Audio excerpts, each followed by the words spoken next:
Hey famous warrior, welcome back to our channel.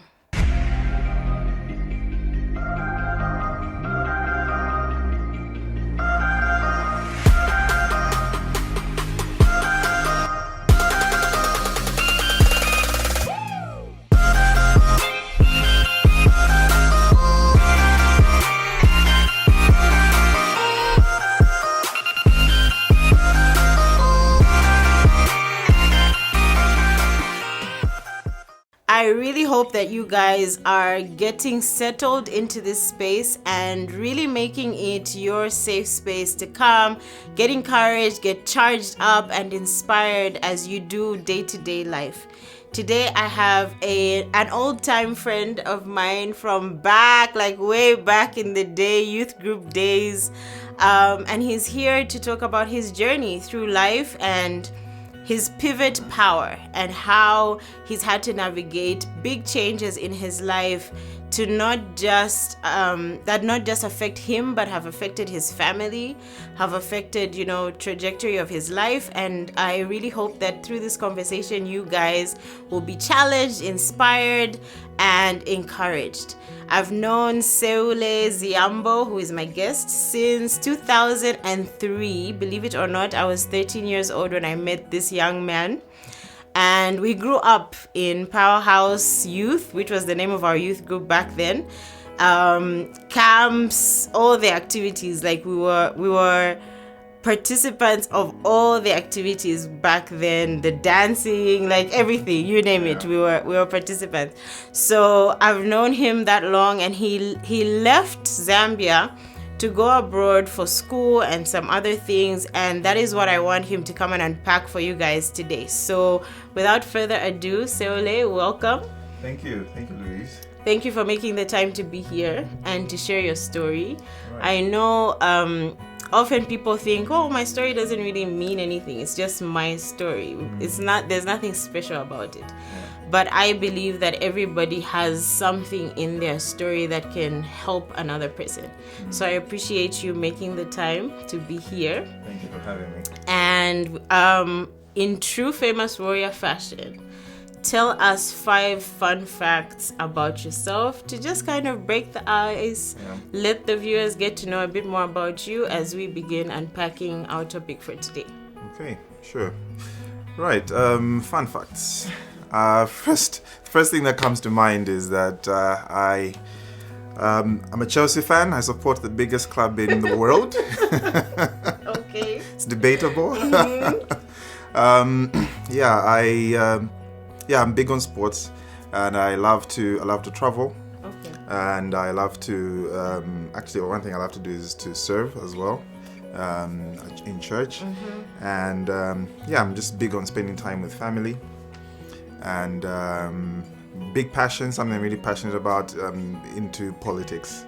Yeah, I consume that like on a daily basis. So, nice. Yeah. Okay. Just a few things some people may not have known about me. Okay. Yeah. So you mentioned family. Tell us a bit about your family and the dynamics of your family. I'm the last born of a very small family unit. So growing up, it was just my mom, my older sister, and myself. Okay. Back when we were in Powerhouse, the teenage years, back then, what were your plans like for your future? What was the plan like when you're done with school? Was this something that was like laid out with your mom and you had like this goal that you were going to pursue, or this path that you were going to pursue, or were you making it along as you went? Okay. Right. So, interesting question, actually. Very interesting. So, when I first came to Miracle Life and joined Powerhouse Youth, that's when my mom had just traveled to the UK to actually work there. Oh, okay. So my sister and I came to Lusaka because we grew up on the Copper Belt. Yeah, so we moved to Lusaka as a transitional phase before we could join her in the UK. Yeah, so my plans at that time were, in terms of career, I was actually hoping to go and study architecture in the UK because I just love architecture and buildings and whatnot. So those were my plans. But just like God says in his heart, a man will plan. Yeah. It's God who determines his steps. Yes. No, I didn't actually go ahead and do architecture, though I did business design for when I first went there. Yeah, so I did it like up to diploma level and then switched to something else. So at the time you actually relocated to the UK, it was all three of you with your mom that moved there. Okay, so actually so my mom went early 2001, and then we were in Lusaka for a couple of years. Then my sister went after her. Then I went in late 2004 to join them. Yeah, so all three of us were in the UK living and studying there. Okay. Yeah. I always just assumed your mom stayed here and you went for school. For some reason, that was what was in my mind. Okay, so now run us through. You're there, you're studying, plans changed, architecture, yes, no. You make a different move, and how settled were you in that space? And was your plan to, settle there for life, work there? Like what was your thought process when you were in the UK? Okay, so I remember actually before I left for the UK, my grandpa, my mom's dad, told me, promise me that you're gonna come back. That you're just going there to learn, to absorb what they have, and get exposed, and then come back and sort of help develop your country. Again, he thought I'll be an architect, so he thought I'll come here and design buildings and whatnot. So it's always something that actually stayed with me. So I always, even when we did leave, it was always the intention was, okay, I'm gonna go there, study, learn what I can, and then eventually come back home. Arrived. It was quite interesting. Because when I went there, I hadn't done my grade 12. Okay. So I had to then go and do my GCSEs first. So even though I was in I think I was in grade 10 at the time, to then go back to do GCSEs, it felt like I'd gone backwards. So for example, your mathematics is a bit, because I was already doing advanced mathematics here, but then when I went back there, it was like grade 7 mathematics level, and a lot of things I felt like I was, I had moved a few years back. So it was quite interesting the first year, because I was 17, and then in the UK at the time, you finish school at 16, so I couldn't go into a high school, so I went into a college. So the idea was you do your GCSEs from your college and whatnot, which was, the transition was both easy and difficult at the same time. Easy, okay, culturally a lot of similarities between Zambia and the UK. In terms of the language, that's easy, and a few things that you understand. But then there are also other challenges that will shock your system. So, for example, the kids that would be doing the GCSEs in college in the UK would have been sort of people that were also going back to do their GCSEs. So it's like kids who are a bit troubled, who wouldn't have finished at the age of 16, wouldn't have finished, in high school. They're now going to college, so they're kind of troubled kids. So you're now put in that environment where you've gone from, monitor prefect kind of personality here in Zambia. You now have, it's like you're kind of in a naughty class and everyone's naughty, So where they would call their teachers by their first name, they'll be very rude to the teachers. I think the culture shock from that lack of respect between... Stuff that would get you slapped here. Exactly. It will get you slapped, it will get you expelled, and the slapping is normal. Like, you don't even go tell your parents to say, oh yeah, I got slapped at school today. Because they'll ask you why. Exactly. And then slap you for that as well. So, so entering that environment to just, it was quite a bit of a culture shock. Because there I was trying to do the best that I could. But then... yes, your influences, are not really like the most positive around you. And at the time that we were living in West Bromwich, So this is a place where there isn't really sort of like a Zambian community or even an African community. So I suppose the closest community we had were the Sikhs or Hindus in terms of just like an other kind of community. So yeah, I think the first couple of years were a bit unsettling. Yeah, I think just from the culture shock of, you know, life over in the UK was it was a bit different to what we're used to. Yeah, especially on the respect side, because these are kids who would even insult a police officer. Wow. Yeah, and you know the way the police officers they operate is very different to how I mean how our guys would handle the situation. Yeah. But yeah, so it's like there wasn't that sort of discipline in a lot of your friends' lives. Yeah, so it was very hard to stick to your core values when all you're seeing around you is very sort of distractive. So let's fast forward a little bit. You're done with your matriculation, you're in college or uni, and how long was it between you being done with uni? Did you then start dancing around with the idea of coming back home? Okay, right. So once I was done with college, then went into university. Again, I still had the passion for architecture at the time. So I went on to a course to do business design with the hope of doing further education. Then, interestingly enough, actually, the election of one Barack Hussein Obama kind of it had an impact on me. Wow. Because I was now I felt like, circumstances were a bit similar in terms of I'm in this, foreign land anyway, how I saw it, where we were a minority. And then to see another, person of minority color sort of, rise to the highest office in America, kind of inspired me to think, you know what, I've always had the passion for politics, and my idea was, okay, maybe when I go back to Zambia, eventually I'll get into politics. So I kind of started thinking it's something I could actually just study, because I was absorbing politics 24/7. Even when I'm supposed to be doing my architectural, studies and whatnot, it was always on the politics. Like even the whole campaign, 2808 campaign that got him elected, I knew it like the back of my hand and whatnot. Wow. So it's kind of hit me to just think, okay, maybe I should just go into this thing. Now it wasn't easy because I was already in uni. Uni fees already been paid for. Mom's already supported me so far. How do I then make that switch to say, oh, actually, the thing I've been doing for 2 years, I'd like to quit. Yeah, and start all over again, an entirely different subject.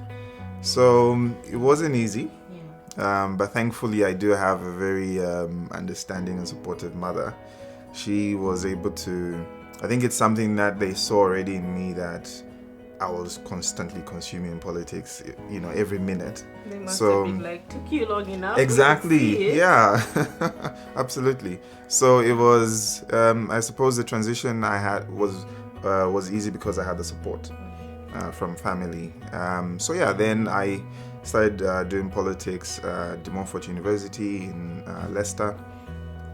And from then on, the plan was, okay, I'm going to study politics. I'm going to go back to Zambia and join the political arena. Yeah. That was the plan. That was the thinking. So even so once I made the switch, it was always that thing in mind of, okay, maybe a year or two after uni, I'll move back home. And then when that happened, I spent about a year or two working in the UK, just getting some work experience. And then the thoughts of you gotta go back home started. And that wasn't easy because I was very settled by then. Yeah, I can imagine. Yeah, because now I was 11 years in the UK. I'm very comfortable in terms of I had my own sort of very close unit of friends. The church where I was involved in so many ministries. I was very settled. I had no reason to leave, pretty much. Yeah, a decent job. But then it's like there just wasn't any peace. I couldn't see myself staying there for another 5 years. Wow. I just it's like a mental blockage. There's just that thing of, no, you gotta go back home. And I remember it got to a point where for a couple of weeks I actually wouldn't even, I remember I went 3 days, no sleep. Wow. It's like I was so unsettled just by the whole thing of, there's gotta be more to life than, being there. Yeah, so I think the call to move back home was very, very strong. And then it's something that I really, really had to pray about. Really had to pray about, because it wasn't easy. I mean, what was I coming back to? Exactly. Yeah, what was I gonna come back to? So, but then another thing that helped is my family had also moved back. So they also had the same sort of inclination, the same desire to move back. So my sister had moved back first, then my mom moved back as well, to start a business. So it was more of just like, okay, at least I've got family there when I do move back, and I can sort of try and find my feet again. But yeah, looking back, I think I think I had maybe I wouldn't say unrealistic, but I think I had a certain view of home, of what home was, to what the reality that I came to find. Because mind you, I mean, I was, up until the age of 17, I didn't really know the Zambian, experience Zambia myself. Yeah. As an adult. Yeah. I was still a child and left. So then sort of grew up, and then you have this ideal of what home is, and you kind of maybe remember just the good old days, the fun stuff. Yeah. You forget about some of the difficulties or challenges that exist within your society. So some of those things are things that came up. When I when I came back, that's when my eyes started to see another angle of Zambia. Yeah, so it's been an interesting journey. Wow. Okay. Do you think if your mom and your sister hadn't moved back before you, that it would have taken you longer to answer the call to come back home? Yes, I think it would have taken longer.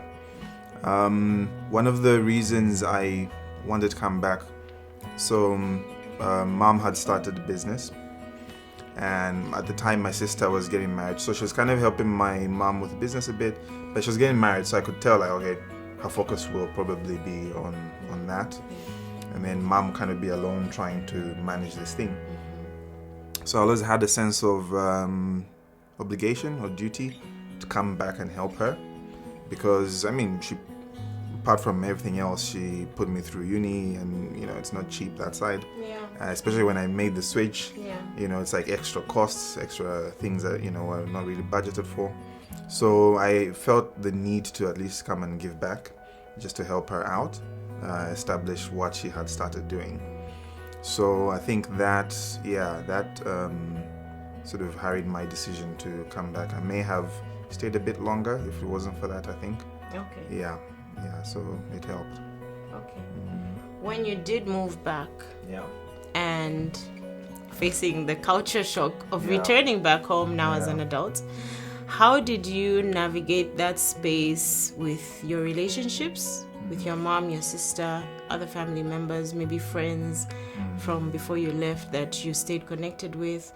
And also, how did you navigate any shifts in your relationship with God because of the reality of you coming back, and like you mentioned, your ideal is shattered? Yeah.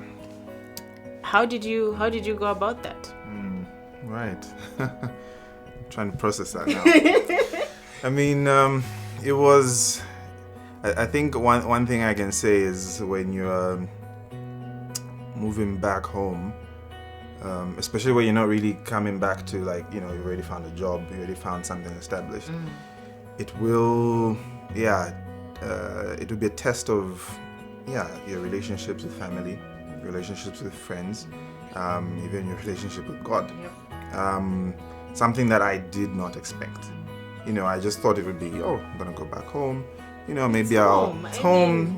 Maybe I'll old shoe that just fits. Exactly, you just fit comfortably. And I mean, I spent all these years feeling like a foreigner. As accommodating as the people are there, but you still have this element of I'm an other. I'm not really. This is not really my home. Yeah.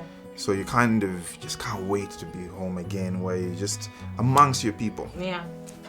So yeah, when I did come back, it was the first few weeks are sort of amazing because it's kind of like you're still on holiday. Yes, and people are treating you like you're on vacation. All the food exactly, yeah. Yes. The amazing food. Oh my, the food. I mean, you're just going through the food. Yep. And I mean, people want to hang out with you all the time. I suppose because they're thinking, you're probably just here for a short while and then before you go. So you think, oh wow, this is gonna be amazing. People are just available to hang out. Exactly, yeah. Lunch. There's meals and stuff. Like we always hang out every weekend. This is awesome. People have got time for you. Yeah. And so you're just thinking, I think I'm in the right place. I did well to make this decision. Then, a couple of months in, 3 months in, 4 months in, you start to see the shift. One or two things start to annoy you a little bit. How one thing that's hard to describe is a lack of a system. I know it's hard to. Anyway, for a number of people who've, let's say, been out and then come back, or have just been out, they'll tell you, okay, there's no system back home in Zambia, and it's hard to explain if you haven't left because. You become so dependent on, I can say, the systems that are put, for example, like in the UK, that if, for example, they say to apply for your driver's license takes 7 days or whatever, the whole process, and that card will come out within 7 days. Come rain, come sunshine, whether there's a war in Russia or not, that card will come within 7 days' time. There's so many things that you can rely on, so many things that just make life easy. And then obviously when you're back home, just trying to get 1 or 2 things done, with the system, it's chaos, unless you butter somebody's fingers up or something, so the friction starts. You're starting to notice a few things like, I don't like that. I mean, one time we went to Livingston, I had some friends come over, and that was my first actual experience with corruption when I came back. Because we're there, we're about to enter, and then the guard is kind of like, actually, for your friends, it's supposed to be this much, but because foreign tourists pay more than local tourists. Yeah, so it's supposed to be so much for them to enter, but if you just give me this amount, I'll let you guys go in. And I remember at the time my friend was so furious when he heard that, because it's like, this is supposed to be benefiting the government, supposed to be this is tourist revenue that's coming into the country, it's supposed to be actually be helping the government develop this place, and then you've got people just taking that pocketing the money, and we insisted saying, no, we're gonna pay the full amount. And I remember at the time it was like, I don't even think about it. It's like, how dare he even suggest that? How dare he, try to corrupt us, So then, so it's like you start to notice these things that are just like, okay, I don't like that. And they start to go against some of your worldviews. Then even coming to friends or family, again, you've been exposed to another worldview.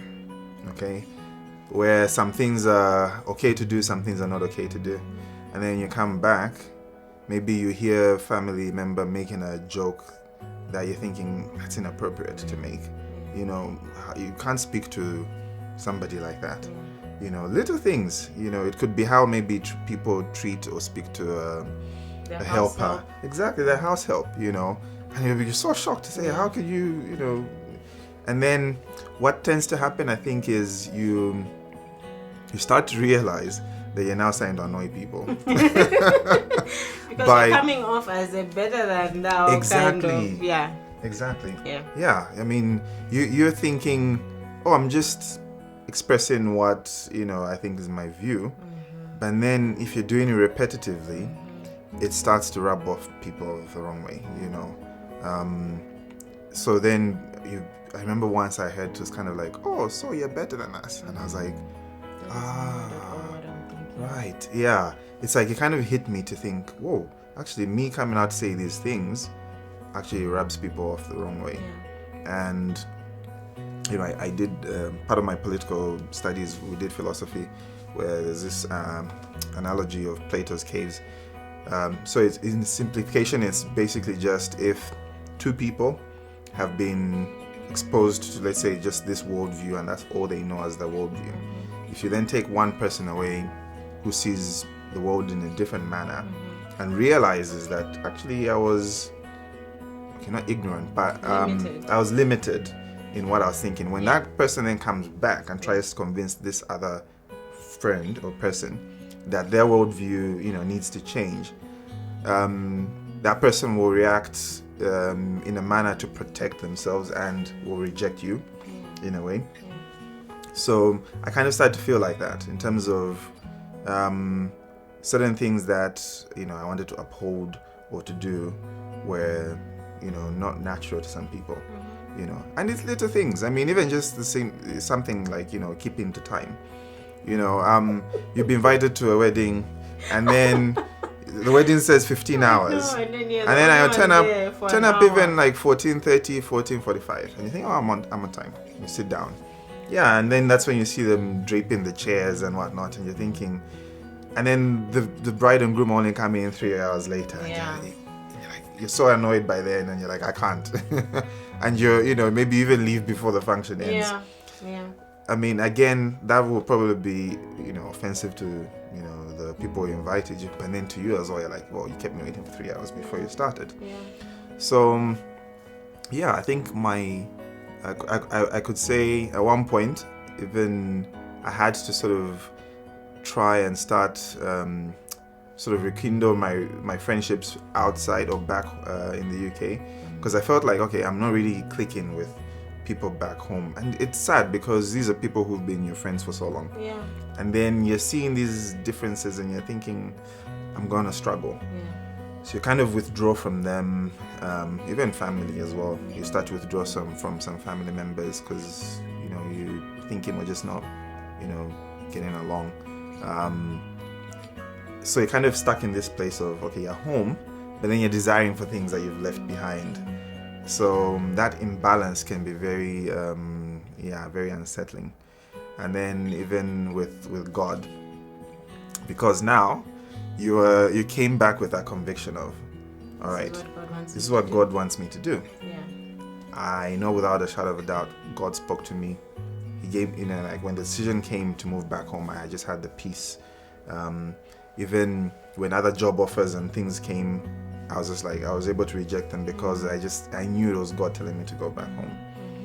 And then you're back home, and then a year later, hardly any of the things that you were hoping for or planned for are happening or working out.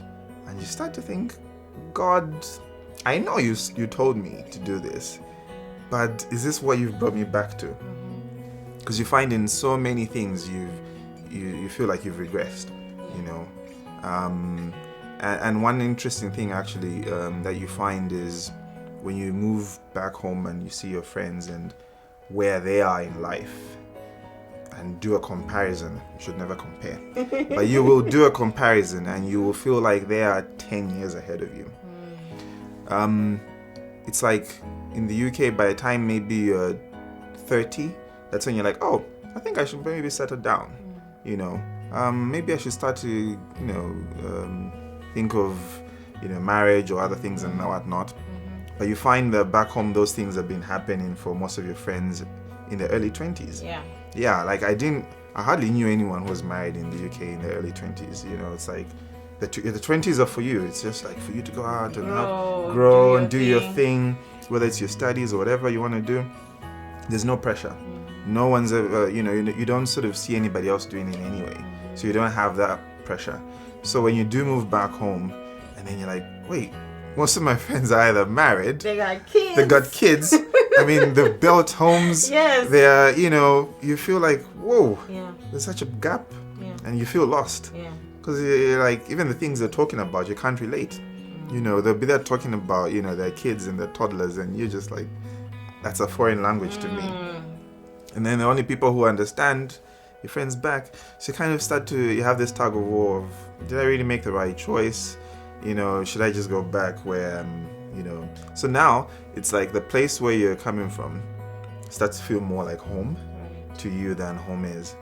And that was, I think, for me, a big, big challenge, because I spent the last 10 years, 11 years dreaming about Zambia. Dreaming about coming back home. And now I'm home, and home doesn't feel like home. Home is like, what is this place, Yeah. It's a very weird place to be in. Your sense of home is kind of shattered a little bit. And I remember somebody who had been home, who had relocated back to Zambia earlier. He had told me to say, okay, if you're still here after like a 2-year period, then you will manage. Like, you will find a way to get through it. So if you didn't run, yeah, you will manage. Yeah, exactly. A lot of people, I think, within a year and a half, they're like, yeah, that's it. And those guys are gone. They're never coming back. They never come back. Wow. Yeah. So it was just like, okay, let me just soldier through this. Wow, I've never heard that before. Yeah. It seems like there's a little cutoff point. So before we get to some practical things that you did to make this feel like home again, any wisdom or steps that maybe the Holy Spirit gave you as you asked him the questions, was this the right move? You mentioned something about, things that I had hoped for, things that I was expecting when I come back, they weren't that way. Do you mind sharing some of those things that you were hoping for? Like, okay, when I move back, this will happen, and then it didn't happen. Yeah. Okay. Wow. Okay. Time to be vulnerable. Yes, please. So, expectations. I mean, okay. So when I graduated, I did well. I was a bit of a geeky student. Yeah. So I had very good grades, and even had an award for the thesis that I did. So I could say I had expectations of, people are gonna want this. I mean, UK graduate with very good grades. There'll be job offers. I mean, in fact, there are more NGOs in Zambia than there in the UK anyway. I mean, I could see myself in working for an NGO. And for me, I was ready to start at, ground zero, entry level, and work my way up. I wanted to prove myself. I went out there, got this education, this exposure. I have so many ideas, so many things I want to do and try out. And then application after application after application, and not even one letter of, unfortunately, you couldn't make it. Not even one. And I remember I used to apply like crazy, every day I'm always applying, in a week I'm doing at least 30 applications. Wow. Yeah, 30 job applications. And yeah, it started to really eat away at me. It eats away at your confidence, because you come in back home with this confidence of, oh yeah, I'm ready to, give back to my country and do my part. And then it kind of feels like rejection. Because, okay, I mean, where I'm coming from, I'm getting some offers and whatnot. And then I come home and literally nothing, And then also the other thing with coming back, with having had studied abroad, you don't really have a network. So this is something that actually somebody shared with me when I was applying, was, a lot of graduates in Zambia, because it's somebody, let's say you went to school with and then went to uni with. These people, when they now have jobs in these organizations, can put in a word for you, can hook you up with a connection, things like that. My network is not in this country. Exactly. So it's like I'm starting from scratch. And I'm applying for a job, let's say in a bank or wherever, nobody knows me. I don't know anyone on the inside. There's no one to, even just give you a heads up of, oh, there's this opportunity coming up. So I was literally, it just felt like I was in this no man's land when it came to applying. And it started to eat away at me, because you are, you've got these plans, these expectations of, oh, I'm going to settle down in this manner, and that's not happening. And even with, so then my focus was, okay, whilst I'm looking for a job, if I can focus on, the family business, join my mom in business, we can try and, at least keep busy whilst you're doing that. That in itself was a whole nother experience. Dynamic of its own. Right? Yeah, dynamic of its own. I mean, one, for the first time, I was now working for my mom, which has its own challenges that you get past. But then, again, some of the things that we were trying to do was, for example, applying for funding. As an SME, funding sources are very limited. So we couldn't go to the bank because you need collateral, and what we have is not on title, it's on traditional land and whatnot. So the other sources we're looking at was funding from these international organizations, and at the time there's a trend for pitch competitions, and so we thought, okay, let's pursue that to try and get funding. We did, over a 3-year period, we did several of those, had won several competitions. Really? Yeah, but here's the catch. Never saw a single kwacha. Wow. Okay? It had been a situation where if you ever go on Facebook, you will stand there with a check. You know those big checks when you win something? A big check. They're not real. And then you are shaking their hands. Oh my gosh. And obviously everyone who you're working with is thinking, oh yeah, this business finally has got the funding that they're waiting for. Yeah. And 1 week into it, oh no, we'll get back to you. 2 weeks into it, 3 weeks into it. 3 months later, guys, what's happening? And it's excuse after excuse. Seriously? After excuse after excuse. And I'm talking big organizations here. I'm not talking, small, tiny NGOs. I'm talking NGOs and intergovernmental organizations.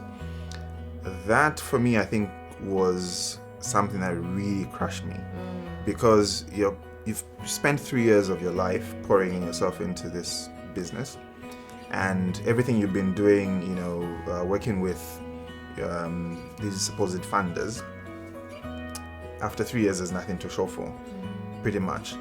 And when I say I poured into it, I mean like I poured everything into it, and then to still see these organizations going around today. I've healed. Yeah, I've but healed. then you see but the at the picture, time, you're like, exactly. side-eye. Yeah, side-eye. It's like, how can we have this thing running like this? So that's when now really it had to going back to God, because it's like everything I've been trying to do with career, with trying to get a job, with business, everything pretty much after a 3-year period of being back home, nothing to show for. And that was crushing. So then now you're like, okay, God, me and you, what's happening? You told me to come back, kind of thing. And I could say one thing I remember that stood out, my conversation with God, is just a reminder of how many people in the Bible were promised something and it did not come immediately. Like you go through a period of, you're promised, oh yeah, you will have your son Abraham, and you'll be a father of many nations. And we're human. Thinking in human terms. You'll be thinking, 9 months from now. Okay, 18 months from now. Okay, 2 years from now. Okay, 3 years, 5 years, 10 years, 15 years. And you're thinking, did he really say, did he really mean what he meant, And then now we ended up with Ishmael. No different, even with me, it was like, okay, I think maybe I didn't hear from God. Maybe it was just my own emotions and wanting to be back home. And you start to, rationalize things. And I think that was a real test of faith. But having that comfort of, okay, you know what? It may not happen immediately. It may not happen in the manner you want it to happen. Yeah. But coming back home wasn't a mistake. And and from there, that's how come, I think that's when now I even met my, at the time, soon-to-be wife. Yeah, which kind of changed things.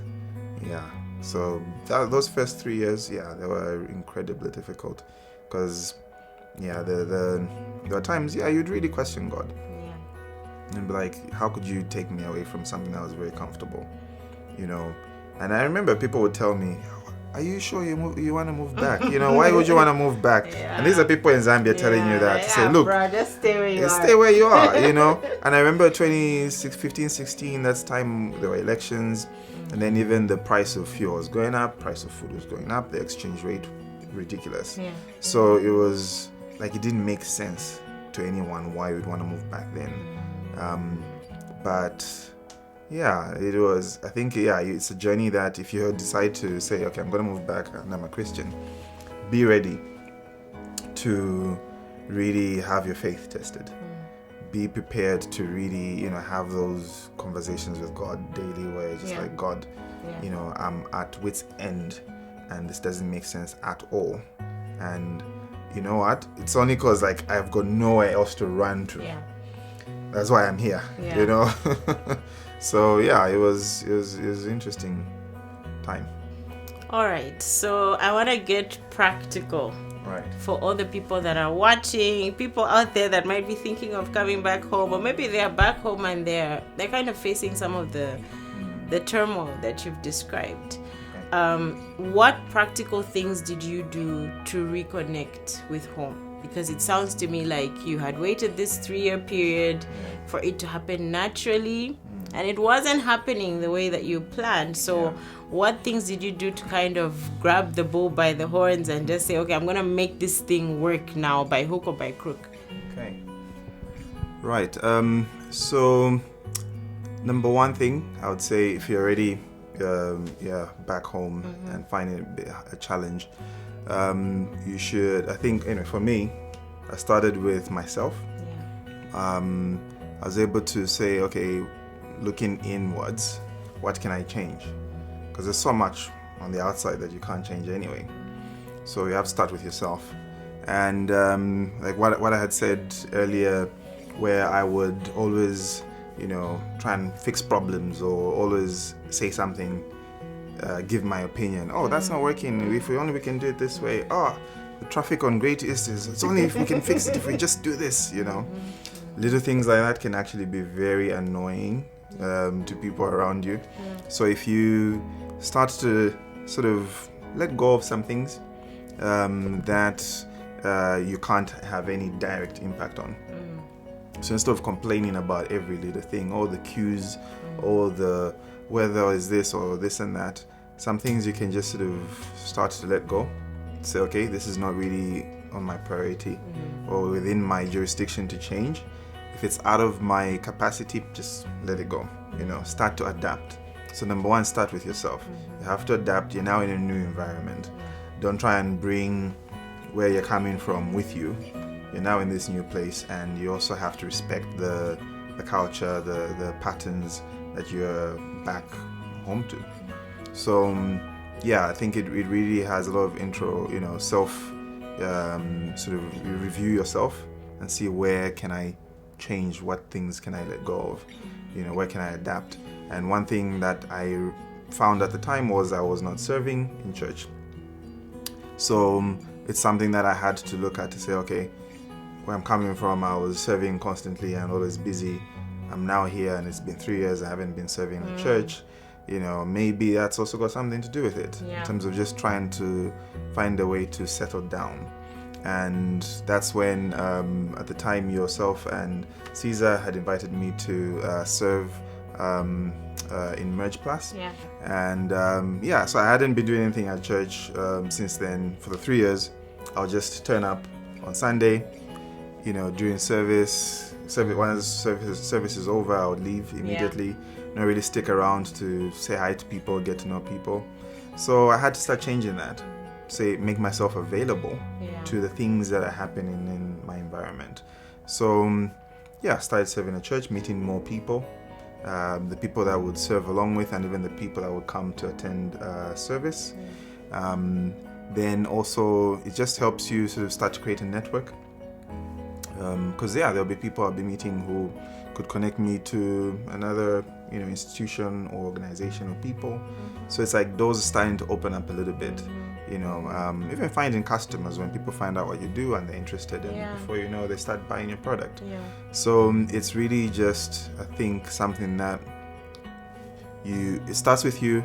It's something that you can only change what you can change, really. So look at what influence you have and work with that. If it's something beyond your areas of control, maybe best to leave it or for later or however. So those things, I think, started to help me just settle down. And then even sometimes you have pressures with family. Like I had alluded to earlier, you feel like maybe a little bit behind the eight ball. Exactly. And your cousin, your brother, your other people or relatives, your age group, they're already, again, married, already got kids, already got this. And people will be calling you, when are you getting married? When are you doing this? Again, little things like that you have to control. Because sometimes you just want to be open to everyone. But then if there's anything that maybe is affecting you negatively, it's okay to create a healthy, distance between yourself and, certain individuals, kind of thing, respectfully. So, I think it's really just about what you can do. The environment around you is not going to change to your, choosing. You have to just adapt, find what's acceptable and accept it, and try and just build your own life. So it starts with you. Okay, so you mentioned Merge Plus, right? And I know that you met a certain special somebody at Merge Plus. So tell us about that meeting, how it happened, and also when you guys got together, when you started dating or talking. Did you experience that clash of, like you had mentioned, I have this different worldview, this person has this different worldview, I've been exposed, maybe this person hasn't been exposed. Did you experience that type of clashing in your relationship, and how did you navigate that? Right. Okay. So, one of the things that happen when you're trying to settle down is you meet somebody who just helps you, who helps the process. Speaking of Merge Plus, I met my current wife whilst I was serving at Merge Plus. This is an advert for serving, guys. Free tip. Serve. So it was the first service that we had. She was there. And I think she stood out for me. But then I didn't really think much about it. I just thought, okay, she's interesting. But then, just carried on. So it was many months later before we had our first conversation. But within that period, I had also noticed that she was also serving actively in church. Every weekend, she was always at church helping with different classes. So that got me just thinking, okay, it's good. She's attended Merge Plus. She's also serving in church. This is at least somebody, she's ticking the boxes, basically. So it's only until one Sunday we happened to sit together. She still thinks I orchestrated the whole thing. I did not. It was just by chance. Low-key think you orchestrated the whole thing. But she'll never believe me to this day. I just found myself sitting next to her, and I can't remember what the sermon was about that day. But all I just remember is just thinking, oh my gosh, she's next to me. I have to talk to her by the end of the day. So when service was over on our way out, I kept telling myself I need to get her number because, again, this is somebody who I would only see once in a while. And luckily, she made it easy for me. Because I was struggling. Should I get the number? Should I not? This is church. It feels a bit wrong trying to get a phone number in the middle of service. But then at the end, anyway, we're having a light chat, and that's how I got her contact details. and from then on we've been chatting non-stop. Yeah. Nice. So were there any clashes? I mean, culturally, not really, because she actually had a similar experience to what I had. So she had actually lived in Leeds and studied there and worked there for a while. Okay. So and then she only came back to Zambia a couple of years, 2-3 years before I did. Yeah, so she was kind of already ahead of the settling down process that I was. Yeah. So she was able to at least share her experience with me. Yeah. Again, for her as well, it was a matter of really actually settling down in church that helped her to just start thinking about going back home, back really to the UK. connect. Yeah, to really connect. Yeah, and she was part of a connection group that was very, very active at the time. So that helped her, and so her influence from her experience started to also help me to see things that way. But then obviously you're like, hey, I found somebody here special, so immediately you stop thinking about going back to the UK. Yeah. So what am I going back for when I've just met somebody I Yes. think I might just be spending the rest of my life with? So I think that was also a huge factor for me, because it's like, okay, now I had a reason other than career, other than just outside of family, to really just like, okay, let me make home. To really just settle down. Yeah. So I think when it comes to serving, I had a lot of benefits that I was able to reap from that. Okay. Yeah. All right. So when you think about your whole experience from age 17, go to the UK, kind of make a life for yourself there, settle in there, navigate culture shock, find your feet. Then 11 years later, you said, right? Yeah. You come back home, you have this call to come back home. Another culture shock, things are not going the way you plan. You kind of question whether God was in your move. Lord, where are you? I'm not seeing your hand in all this. Yeah. All of that, combined to now where you're settled, you're married, you are, running this business, and you're really settled in being back home. Yeah. Do you have any regrets?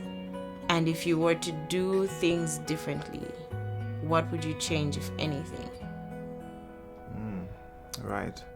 That's a very interesting one, because I mean it's hard to not. There are always moments where you're like, I wish I could change this. I wish I could do that a bit differently.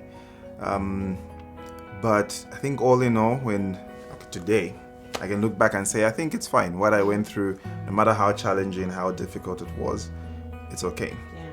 Though when you're going through it, there's a bit of, okay, maybe I should have just, come back at another time. I maybe should have first, found a job before I moved back. Or I should have made sure that my business is established before I moved back. But I think there isn't really a perfect scenario for you to return back home, because there will always be something. Not everything is within your control. As much as you would try to get things done, I think, anyway, from my experience, I think jumping into the deep end was best, because it really just got me to just, put in 100% of my, returning home. Because I know sometimes people will try to return with sort of like both feet, like one foot here, another foot there. You're like, oh, if this doesn't happen, I'm out, and you will go back, because obviously things will happen that are not, that you didn't plan for. So for me, it was like, okay, I'm home, I have to adapt. I just have to make this work. The change starts with me, and then hopefully things start to settle down. So it's something, again, that will really challenge your faith, because you are convinced when you get on that plane going back home that God wants me to do this, and then things start to happen that are not according to what you thought how the steps should be. Then you will really go back to God and really question Him. So it's something that you don't take lightly, in terms of just how it will impact your relationship with God. It's something that I think you have to always constantly be talking to God about. Because I think there's some things I did that were, oh God, I'm going to do this and I hope you're okay with it. Yeah. And they never worked out. And then I wasted so much time. Whereas I wish, if things I could change, I wish there's some areas in my life where I was able to just say, okay, God, now that I'm here, what do you want me to do? How do you want me to go about it? Because, yes, I got the call of, okay, go back home. But then I filled in the gaps with my own plans. You know, I'm going to go and do this. I'm going to go and work there. I'm going to go and start this. And hoping that God gives it the go-ahead. Rubber stamps it. Yeah. Rather than the other way around of, okay, God, I heard your call. I'm here. What do you actually want me to do? And it's something that I think even only, again, after the 3-year period, I really sat down to say, okay, God, what do you really want me to do? Yeah. And then doors started opening, and then I got a job, and then that's when I met Chakiwe. And then it's like, oh wow, this is so easy. Because now I wasn't trying to control every aspect. Before, I was always just trying to, I must do this, I must do this, I must. But really not really involving God, because I just felt like, he's giving me the mission, so I'm going to do it. Yeah. So, I think you really have to have, even though I'm here, I really have to be very sensitive to the Holy Spirit, very, very sensitive to what God is telling you what to do, when to do. Because I still can't believe I actually went 3 years not even like really serving in church or being active in church. That's never been me. Before that, even at my where I lived before, I was always involved. So it's evidence that you were off kilter, just not really yourself, just thrown in this uncomfortable environment where you're now not really acting like yourself. Yeah, absolutely. Yeah, because it's really sort of, you start to feel like you lose a little bit of your identity, because you're trying to find yourself. And yes, you go from being very sure of who you are and what you represent to because when things are not really working out the way you hope they would, and then obviously people have these expectations of, you've come back home, so clearly you have a plan. We want to see what that plan is and the fruits of that plan. And then, so that's why I think maybe I went 3 years just hard pushing the business, because I wanted to then be like, so I came back so I can do this and see my fruits and see what I've been able to do with my own, might and everything. And perhaps maybe that's why things didn't work out. And it's only until now it's like, okay, God, I let go. Let's start afresh. Show me what to do, and then doors start to open that way. So less control, less trying to pull the strings yourself. Less control, more trust. More trust in God. From what you've said, I'd like to liken your relationship with home, Zambia, like any other relationship. And there's something that I always hear about relationships that sticks with me, and it's the saying that if you look for wrong things, you will find them. If you go into a friendship, relationship, business relationship, anything, and you're looking for the monsters, you will find monsters. So how would you liken your move back to changing that perspective of, okay, I'm not going to look for the problems. I'm not going to look for what needs fixing. I'm not going to look for the issues. And I'm going to actually just look at the good. And what are some of those good things about home that you've had to kind of put the spotlight on to help you just sink into, okay, this is home? Even actually as you were asking that question, it reminded me of some advice that we received from my father-in-law on the night of our wedding, where he said, like in marriage, one thing that you have to do is to look at, there'll be times where you just think of, this person's not doing this, or this person's not doing that. Things are not working out well. But never forget the things that are working out well. He said, in fact, actually do a list. things that are not working out well, things that maybe you're finding difficult in the other person, and then do a list of the things that you appreciate in the other person, and you often find the other list of the good things is longer. Yeah. And so relating it to even sort of as a relationship with my, me and my country, home country. I think that's actually a very good analogy, because initially I think I started off like that, of looking for the problems, seeing the problems, and I will see them everywhere.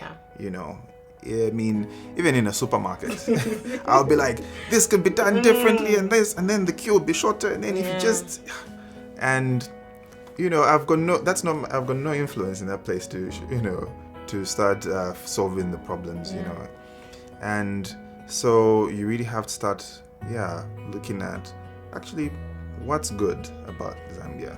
What's good about the people? What's good about the culture, the weather? Oh my God, the weather. It's beautiful. I mean, it would rain pretty much, almost every day in the UK, and you'd be seeing the sun. But then when you come here and you take it for granted, just seeing the beautiful sunset or sunrise, little things like that, you really start to open up more to the beauty that's there. I mean, even with the people, eventually, initially maybe I was feeling a little bit outside as well, but then now I'm home, I'm settled in, and these are my people. I don't feel awkward. I mean, there will be times where you visit a small town in the UK and you are literally the only person of color, the entire street, and you feel so awkward. You feel so unsettled, out of place. And then when you actually run into, maybe see an Asian person, and you're kind of like, my brother, I see you. Even they look at you like, But then, okay, we're home here, and it's a good feeling. Just that sense of, security, you feel settled. But you really have to, you're right. I think I've never thought about it this way. You really have to focus on the good that your country has, your people. The food. You really have to appreciate a lot. And even I would say life is less stressful here than it is. That was my experience. There's certain things that you can have, that you can do, quite easily. I mean, setting up a business, it's very easy to set up here. Huge challenges, you need, huge capital investments to start a business abroad and things like that. So you can really set out to do what you really want to do if, when you're back home and in person. Again, I think some of the things that we find, as friction, I think it's just part of the process. It's just part of the process. Just like I had to adapt when I moved to the UK. Same thing. I also have to adapt when I come back. Some things, hard to get over, but it's necessary. It's part of the process. So we've come to the end of our conversation. What a wonderful conversation it's been, because some of these things I didn't know, and so I've learned a lot, and it's also got me thinking. And I appreciate you being here. I appreciate your vulnerability. I appreciate you answering every single question that I've asked you. And as we wrap up, what final thought would you like to leave with the people watching? Whether they're out there studying abroad, and thinking, oh, maybe one day I'll come back, maybe not, I don't know. Or maybe they've just come back and, they're hoping to make that headway that they planned to make, whatever situation they might be experiencing. Or maybe they're a parent and they've sent their child abroad and unaware of the challenges that this individual may face should they come back home. What last thought would you want to leave with them? I think the decision to come back home is one that you have to make yourself. Parents, I know sometimes parents will plan for their child to say, I want them to go do this, I want them to come back at this time, or maybe I haven't found them a job at this place, and everything is set for them. That might not be exactly what the child wants to do, you know. Because like I mentioned, you know, moving back home is actually is a very difficult process, and it's something I think that maybe people overlook, because it's kind of like, you're coming back home, you're already familiar with home, so why would you struggle with that? But again, you've been exposed to so many other different things that have maybe started to shape your worldview, and you know, some of those things maybe you can only do when you're living abroad. So yeah, if you're planning on coming back home, it has to be your own decision. Don't make it because, you know, a family member or friends or people are trying to influence you to do it, because when you do come back, it will be you who will be, you know, who have to deal with the pressures of being back home. And it can be a very lonely process, it can be a very challenging process. So you have to be ready to say, okay, if I'm gonna go through this difficult time, it better be my decision when I'm ready to. I mean, it's something you have to pray about, because I think God will let you know when the best time is to move back. And for me, that came about after many months of prayer, and then the peace that came with the decision. And I knew to say, okay, yeah, this is definitely something I'm gonna go ahead to do. So yeah, it has to be your decision. And the thing is, it's never, like I mentioned earlier, there's never a perfect time. You know, don't wait for the dollar to drop a certain level before you can move back, or, you know, the kwacha to perform in a certain way. You have to, when God says go, it will have to be like, okay, it's a leap of faith, I'm gonna go and do this. Something will always be off. You know, maybe you found a job back here, you're coming to get a job, and then maybe, I don't know, you've got something else holding you back. There's no perfect situation, no perfect scenario for you to move back. And even when you do move back and you find that it's really a challenge and you can't do it, I think it's okay for someone to be able to say, you know what, I tried, and really I've struggled to adapt. I think it's okay to just say, okay, I think I'm gonna go back, maybe try again some years later. I think there's no shame in that. I have had some friends actually who've done that before. Even a cousin actually, she came, tried, she's an artist, and I remember this was like 2012, 11, and she was trying to make a living out of her art, and it wasn't really the environment. We were not ready. Exactly, we're not ready. Now I think we are. Now I think, you know, an artist can make a living in Zambia. At the time, not so much. I mean, she lives in London, so obviously she's making comparisons and things like that. So perhaps, yeah, maybe now she's visiting next month, so hopefully I can persuade her to to come back. But yeah, it has to be your own decision. Don't wait for a perfect scenario, and yeah, it's something that you really have to trust God about the when to move back, or should I even move back, and yeah, and also look for people who can sort of help you in the process. So for example, if you know somebody who's already moved back, talk to them about their own situation. You know, how did you find moving back home? You know, starting from scratch, what was that like for you? Try and get a support system as soon as you can. Hence the getting involved in church, keeping good positive advisors around you, because you need a lot of that. So it's a fun process. It's everyone will have their own journey, their own experience. Some a year into being back home, they will say, I'm settled. For others, 5 years later, they'll say, you know what, I'm still struggling, I don't really feel settled yet. So each one will have you have your own experience overall. So thank you again for being here, for making the time. I hope next time you will come with Chakiwe and we can talk about some of these things, but in the dynamic of marriage and starting a life together as one. But I really appreciate everything that you've shared, and I am confident that those watching have picked one or two things that they can apply, or that have just enlightened them, you know, about, wow, okay, I didn't know that this was a thing, you know. Like you said, I thought when you go, you come back, home is home. What's the big deal? but there are experiences and challenges that people go through. So for those of you watching, thank you for watching this video. If you are not yet subscribed to the channel, please subscribe, hit the notification bell.